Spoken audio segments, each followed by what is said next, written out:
TV భక్తి సమాచారం WhatsApp ఛానల్లో జాయిన్ అవ్వండి. అన్ని విశేషాలు ఎప్పటికప్పుడు తెలుసుకోండి.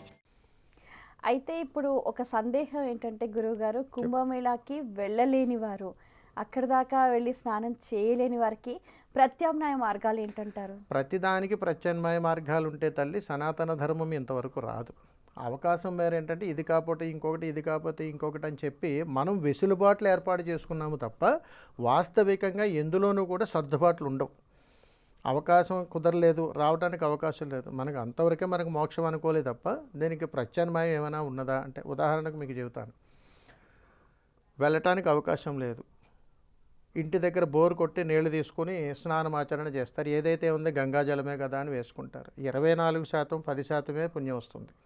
తర్వాత ఎక్కడైనా బావిలో నీళ్లు తీసుకుని స్నానం చేసాం, ఇది ఒక 30% పుణ్యం వస్తుంది. తర్వాత నది స్నానానికి వెళ్ళి చేసి వచ్చాం, ఇక్కడ 90% పుణ్యం వస్తుంది.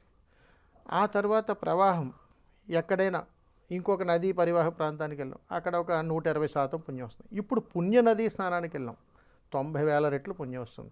సాక్షాత్తు గంగానదిలోనే స్నానం చేసాం, ఈ పుణ్యనదిలో చేసిన దానికంటే కొన్ని 100 రెట్లు పుణ్యం వస్తుంది. ఎందుకనంటే భగవత్ స్వరూపంగా భావించేటువంటి ఏ నదీ పరివాహంలో కానీ ఎక్కడ కూడా రాజీ పడకూడదు తల్లి. మనకు అవకాశం వెసులుబాటును సర్దుకోకూడదు. అవకాశం వచ్చినప్పుడు దాన్ని సద్వినియోగం చేసే ప్రయత్నమే చేయాలి. For more videos like this, subscribe Big TV channel.